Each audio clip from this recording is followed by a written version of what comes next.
ಪದ ಬಳಕೆ ಮಾತ್ರ ವ್ಯತ್ಯಾಸ ಆಯ್ತು. ಅಫೆನ್ಸ್ ಒಂದೇ ಅಫೆನ್ಸ್ ಇವರು ಮಾಡಿದ್ದು. ನೋಡಿ, ಲ್ಯಾಂಡ್ ಅಕ್ವಿಷನ್ ಆಕ್ಟ್ ನಲ್ಲಿ ಜಮೀನು ಕೈ ಬಿಡೋದಕ್ಕೆ, ಜಮೀನು ಸ್ವಾಧೀನಪಡಿಸಿಕೊಂಡಿದ್ರಲ್ಲಿ ಸೆಕ್ಷನ್ 48 ಪ್ರಕಾರ ಅವಕಾಶ ಇಲ್ಲ. ಆದ್ರೆ ಉದಾಹರಣೆಗೆ ಸರ್ವೆ ನಂಬರ್ ಸಂಖ್ಯೆನಲ್ಲಿ ಸರ್ವೆ ನಂಬರ್ 1/2 ನಲ್ಲಿ ಕೈ ಬಿಟ್ಟಿದ್ದಾರೆ. ನಾನು ಬೇಕೆ ಪೂರ್ತಿ ದಾಖಲೆಗಳು ತಂದಿದ್ದೀನಿ, ಅದು ಇನ್ನೊಂದ್ಸರಿ ಮಾತಾಡ್ತೀವಿ. ಅದು ಈಗಾಗಲೇ ರಾಜ್ಯಪಾಲರಿಗೆ ದೂರು ಕೊಟ್ಟಿರೋದು ಅಲ್ದಲೇನೆ ಮುಖ್ಯಮಂತ್ರಿಗಳಿಗೂ ಪತ್ರ ಬರ್ತಿದ್ದೆ. ನಾನು ಪತ್ರಕ್ಕೆ ಉತ್ತರನೇ ಬರಲಿಲ್ಲ ಇವತ್ತಿನವರೆಗೂ. ಮುಖ್ಯಮಂತ್ರಿಗಳಿಗೆ ನೇರವಾಗಿ ಪತ್ರ ಬರೆದು ಕೇಳಿದ್ದೆ, ಮುಖ್ಯಮಂತ್ರಿಗಳೇ ನೀವು ಪ್ರಾಮಾಣಿಕತೆ ಬಗ್ಗೆ ಆಗಾಗ ಮಾತಾಡೋದನ್ನು ನಾನು ಕೇಳಿದ್ದೇನೆ. ನಿಮ್ ಪ್ರಾಮಾಣಿಕತೆ ಸಾಬೀತುಪಡಿಸ್ಕೊಳ್ಳೋಕೆ ಒಂದು ಅವಕಾಶ ಅರ್ಕಾವತಿ ಹಗರಣ ಪ್ರಕರಣಕ್ಕೆ ಸಂಬಂಧಪಟ್ಟಂತೆ ನೀವು ಟೇಬಲ್ ಮಾಡಿ ಅಂತ ಕೇಳಿದ್ದೆ. ನನಗೆ ಆನ್ಸರೇ ಬರಲಿಲ್ಲ.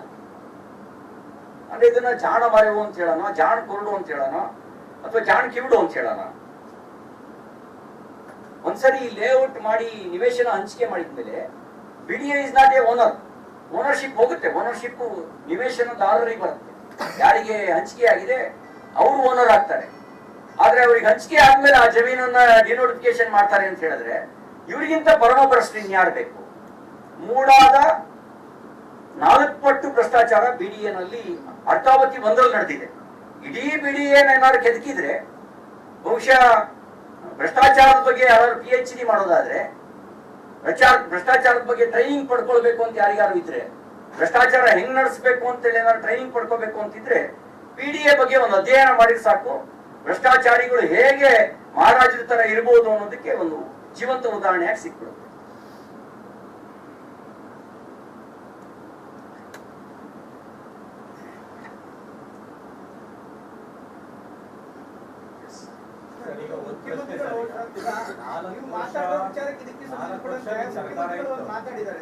ಮುಖ್ಯಮಂತ್ರಿಗಳು ಹಿಂದೆ ಪತ್ರಕ್ಕೆ ಸಂಬಂಧಪಟ್ಟಂತೆ ಉಲ್ಲೇಖ ಕೊಡ್ತಾ ಮಾತಾಡಿದ್ದಾರೆ. ಇಷ್ಟು ದಿನ ಯಾಕೆ ಸುಮ್ಮನೆ ಇದ್ರು CT ರವಿ ಅವರು? 4 ವರ್ಷ ಹಿಂದೆ ಸರ್ಕಾರ ಇತ್ತು. ಸರ್ಕಾರ ಇರುವಂತಹ ಸಂದರ್ಭದಲ್ಲಿ ಆವಾಗ ಯಾಕೆ ಪತ್ರ ಬರ್ತಿಲ್ಲ? ಒಂದು ಅಟ್ ದ ಸೇಮ್ ಟೈಮ್ ನಿಮ್ಮ ಸರ್ಕಾರದಲ್ಲೂ ಕೂಡ ನೀವು ಇದಕ್ಕೆ ಸಂಬಂಧಪಟ್ಟಂತೆ ಟೇಬಲ್ ಮಾಡ್ಬೋದಿತ್ತಲ್ಲ, ಅದು ಒಂದು ಪ್ರಶ್ನೆ ಮಾಡಿದ್ದಾರೆ. ಇಲ್ಲ, ಇದಕ್ಕೆ ಸಂಬಂಧಪಟ್ಟಂತೆ ನಾನು ಹಲವಾರು ಬಾರಿ ಉತ್ತರ ಕೊಟ್ಟಿದ್ದೀನಿ. ನಾನು ಪ್ರಯತ್ನ ಮಾಡಿದ್ದೀನಿ, ಅವಾಗ್ಲೂ ಪ್ರಯತ್ನ ಮಾಡಿದ್ದೀನಿ, ಅವಾಗ್ಲೂ ಮಾತಾಡಿದ್ದೀನಿ. ಈಗ ಆ ಕಾರಣಕ್ಕೆ ಇವ್ರು ತಪ್ಪಿಸ್ಕೊಳಂಗಿಲ್ಲ. ಈಗ ಇವರು 2009ರ ಪ್ರಕರಣವನ್ನ ಕೆದಕಿ ಯಡಿಯೂರಪ್ಪನವ್ರ ಮೇಲೆ ಲೋಕಾಯುಕ್ತ ತನಿಖೆ ಮಾಡಿಸಬಹುದಾದ್ರೆ ಇವರೇ ನೇಮಕ ಮಾಡಿದಂತ ಕೆಂಪಣ್ಣ ಆಯೋಗ ಇವರೇ ನೇಮಕ ಮಾಡಿದ್ದು, ಬೇರೆ ಯಾರು ನೇಮಕ ಮಾಡಿದ್ದಲ್ಲ. ಅದ್ರ ಮೇಲೆ ಯಾಕೆ ಜಾಣ ಕೂಡ್ತಾನ? ನೀವು ಪ್ರಾಮಾಣಿಕರಲ್ವಾ? You have to table.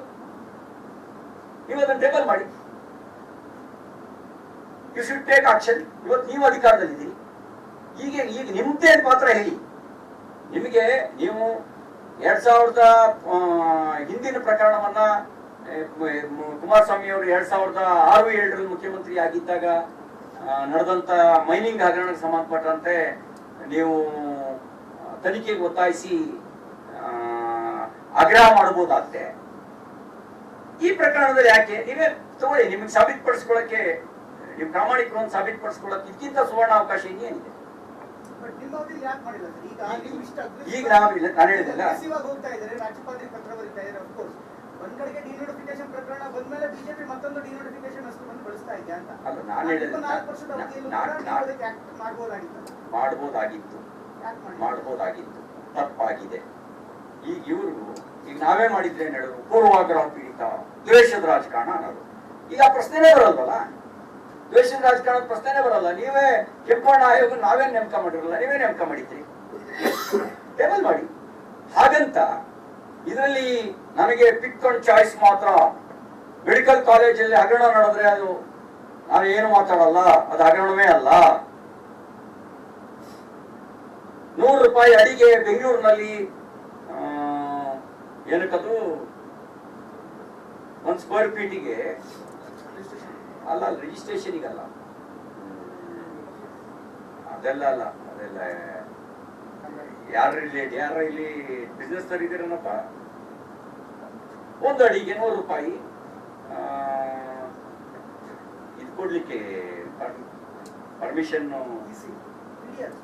ಅದಲ್ಲ, ಶಬ್ದನೇ ನೆನಪಾಗ್ತಿಲ್ಲ ನನಗೆ. NOC ಅಲ್ಲ conversion land change of land ಯೂಸ್ಗೆ ಫಾರ್ ಎಕರ್ಗೆ 25 ಲಕ್ಷ. ಪ್ಲಾನ್ ಸ್ಯಾಂಕ್ಷನ್ಗೆ ಒಂದು ಪ್ಲಾನ್ ಸ್ಯಾಂಕ್ಷನ್ ಮಾಡೋದಕ್ಕೆ 1 ಸ್ಕ್ವೇರ್ ಫೀಟರ್ಗೆ 100 ರೂಪಾಯಿ ಲಂಚ ತಗೊಳ್ತಾರೆ. ಒಂದು ತಿಂಗಳಿಗೆ 800 ರಿಂದ 1000 ಕೋಟಿ ರೂಪಾಯಿ ಸಂಗ್ರಹ ಆಗ್ತಾ ಇದೆ. 800 ರಿಂದ 1000 ಕೋಟಿ ಲಂಚ ಸಂಗ್ರಹ ಆಗ್ತಾ ಇದೆ. ಎಲ್ಲಿ ಹೋಗ್ತಾ ಇದೆ? ರಾಜ್ಯದ ಖಜಾನೆ ಬರ್ತಾ ಇದೆಯಾ? ರಾಜ್ಯದ ಖಜಾನೆ ಬರ್ತಾ ಇದೆಯಾ? ದುಡ್ಡು ಎಲ್ಲಿ ಹೋಗ್ತಾ ಇದೆ? ಯಾವ ಖಜಾನೆಗೆ ಹೋಗ್ತಾ ಇದೆ? ಖಾಸಗಿ ಖಜಾನೆಗೆ ಹೋಗ್ತಾ ಇದೆಯೋ, ಕಾಂಗ್ರೆಸ್ ಖಜಾನೆಗೆ ಹೋಗ್ತಾ ಇದೆಯೋ, ಎಲ್ಲಿಗೆ ಹೋಗ್ತಾ ಇದೆ? ಇದರಲ್ಲಿ ಜಾಣ ಮರೆವು. ಇಂಟೆಲಿಜೆನ್ಸ್ ಬೇಕಾಗಿಲ್ಲ, ಸ್ಪೆಷಲ್ SITನೂ ಬೇಕಾಗಿಲ್ಲ. ಯಾರನ್ನ ಕೇಳಿದ್ರು ಹೇಳ್ತಾನೆ ತಿಂಗಳಿಗೆ ಇಷ್ಟು ನಾವು 100 ರೂಪಾಯಿ ಒಂದು ಅಡಿ ಕೊಡ್ತಾ ಇದ್ದೀವಿ ಅಂತ. ಎಲ್ಲಿ ಹೋಗ್ತಾ ಇದೆ ದುಡ್ಡು? ಇಟಲಿಗೆ ಹೋಗ್ತಾ ಇದೆಯಾ? ಎಲ್ಲಿಗೆ ಹೋಗ್ತಾ ಇದೆ ದುಡ್ಡು? ಅಥವಾ ಬೇರೆ ದೇಶಕ್ಕೆ ಹೋಗಿ ಪಾರ್ಕ್ ಆಗ್ತಾ ಇದೆಯಾ? ಎಲ್ಲಿ ಹೋಗ್ತಾ ಇದೆ ದುಡ್ಡು? ಈಗ ಅರ್ಕಾವತಿದಲ್ಲಿ ಸಿದ್ದರಾಮಯ್ಯನವರೇ ನೀವು ಟೇಬಲ್ ಮಾಡಿ, ಬಿಜೆಪಿಯವರು ಮಾಡಲಿಲ್ಲ ಅವರು, ನಿಮ್ದು ಅವ್ರದ್ದು ಏನಿತ್ತೋ ಗೊತ್ತಿಲ್ಲ, ಮಾಡಿಲ್ಲ, ಈಗ ಮಾಡಿ ನೀವು. ಅಲ್ಲ ಸರ್, ನೀವು ಕಳ್ಳನ ಚಾರಿ ಅಂತ ನೀವೇ ಹೇಳಿದ್ರೆ, ಕಳ್ಳ ನಾನು ಕಳ್ಳ ಅಂತ ಒಪ್ಕೋತಾನ?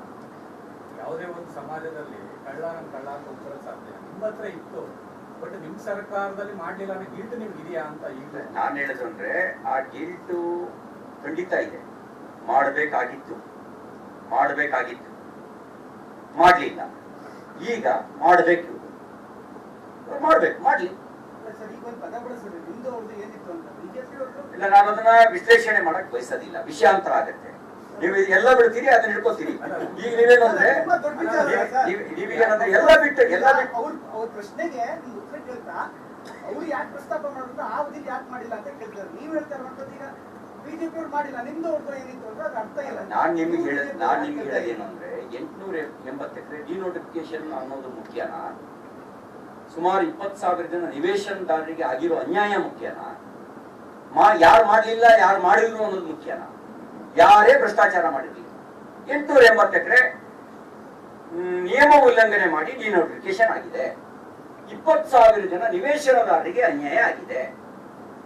ಈ ಅನ್ಯಾಯಕ್ಕೆ ನ್ಯಾಯ ಕೊಡಿಸೋದಕ್ಕೆ ಮತ್ತು 880 ಎಕರೆ ರೈತರಿಗೆ ಅನುಕೂಲ ಆಗಿಲ್ಲ.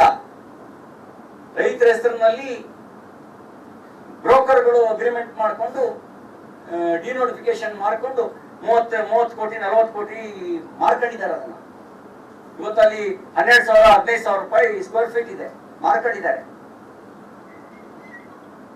ಅದಕ್ಕೆ ಸಂಬಂಧಪಟ್ಟಂತೆ ನೀವೀಗ ಇವರಿಗೆ ಕೆಂಪಣ್ಣ ಆಯೋಗ ನಾವು ರಚನೆ ಮಾಡಿದ್ವಿ. ನಾವು ಅವತ್ತು ಹೋರಾಟ ಮಾಡಿದ್ವಿ, ಅಕ್ರಮ ಆಗಿದೆ ಅಂತೇಳಿ. ಇವ್ರೇನ್ ಮಾಡಿದ್ರು? ಕೆಂಪಣ್ಣ ಆಯೋಗ ರಚನೆ ಮಾಡಿದೀನಿ, ವರದಿ ಕೊಡ್ತಾರೆ. ವರದಿ ಕೊಟ್ಟಾಗಿದೆ, 1900 ಪುಟಗಳ ವರದಿ. ಟೇಬಲ್ ಮಾಡಿ. ಇಲ್ಲ ಸರ್, ಈಗ ಕಾಂಗ್ರೆಸ್ ಸರ್ಕಾರ ಮೇಲೆ ಆರೋಪ ಮೇಲೆ FIR ಮಾಡ್ತಾರೆ, ಈ ರೀತಿ ಉದ್ದೇಶಪೂರ್ವಕವಾಗಿ ಕೇಸ್ಗಳಾಗ್ತಾ ಇದ್ದಾರೆ. ನಿಮ್ ಸರ್ಕಾರದ ಟೈಮಲ್ಲೂ ಕೂಡ ನಿಮ್ಗೆ ಅವಕಾಶ ಇತ್ತು, ಬಹಳಷ್ಟು ನಾಯಕರು ನೀವು ಕೂಡ ಆಗ್ರಹಿಸಿದ್ರಿ. ಅದು ಮಾಡದೇ ಇರೋ ಕಾರಣಕ್ಕೋಸ್ಕರ ನೀವು 65 ಸೀಟ್ ಬಂದು ನಿಂತು ಗತಿ ಬಂತ ಅಂತ. ಅಲ್ಲ, ನಾನೀಗ ಮತ್ತದೇ ಹೇಳಿದ್ನಲ್ಲ, ನೀವೆಲ್ಲ ಬಿಟ್ಟು ಇದನ್ನ ಹಿಡ್ಕೋತೀರಿ. ನೀವು ಹಿಡ್ಕೊಂಡು, ನಾನು ನಿಮ್ಮ ಹತ್ರ ವಿನಂತಿ ಇದೆ, ನೀವು ಹಿಡ್ಕೊಳ್ಬೇಕಾಗಿರೋದು 880 ಎಕರೆ ಡಿನೋಟಿಫಿಕೇಶನ್ ಹೆಸರು ರೀಡು ಮಾಡಿದ್ದು. ಡಿನೋಟಿಫಿಕೇಶನ್ ಯಾರು ರೀಡು ಪಿತಾಮಹ? ಅದಕ್ಕೆ ಮುಂಚೆ ಬಿಡಿಎನಲ್ಲಿ ರೀಡು ಅನ್ನುವಂಥ ಪದ ಬಳಕೆ ಆಗಿಲ್ಲ. ರೀಡು ಅನ್ನೋ ಪದ ಬಳಕೆ ಆಗಿದ್ದೇನೆ ಮಾನ್ಯ ಮುಖ್ಯಮಂತ್ರಿ ಸಿದ್ದರಾಮಯ್ಯನವರು ಅಧಿಕಾರಕ್ಕೆ ಬಂದ ಮೇಲೆ. ಅಷ್ಟು ದೊಡ್ಡ ಪ್ರಮಾಣದಲ್ಲಿ ಡಿನೋಟಿಫಿಕೇಶನ್ ಯಾವುದೇ ಬಡಾವಣೆ ನಡೆದಿಲ್ಲ.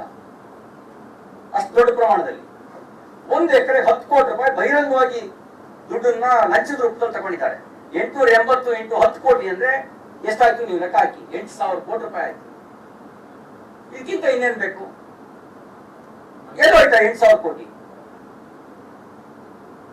ರಾಜ್ಯದ ಖಜಾನೆಗೆ ಏನ್ ಬಂದಿಲ್ಲ. ಅದು ಎಲ್ಲಿಗೆ ಹೋಯ್ತಿದ್ದಾರೆ? ನಿವೇಶನದಾರರ ಹಿತ ಕಾಪಾಡಿದ್ರ ಅಥವಾ ರೈತರ ಹಿತ ಕಾಪಾಡಿದ್ರ? ಕಾಪಾಡಿದ್ದು ಒಂದು ಮಾಫಿಯಾದ ಹಿತವನ್ನು. ಯಾತಕ್ಕೆ? ಸ್ವಾರ್ಥಕ್ಕೆ, ಲಾಭಕ್ಕೆ.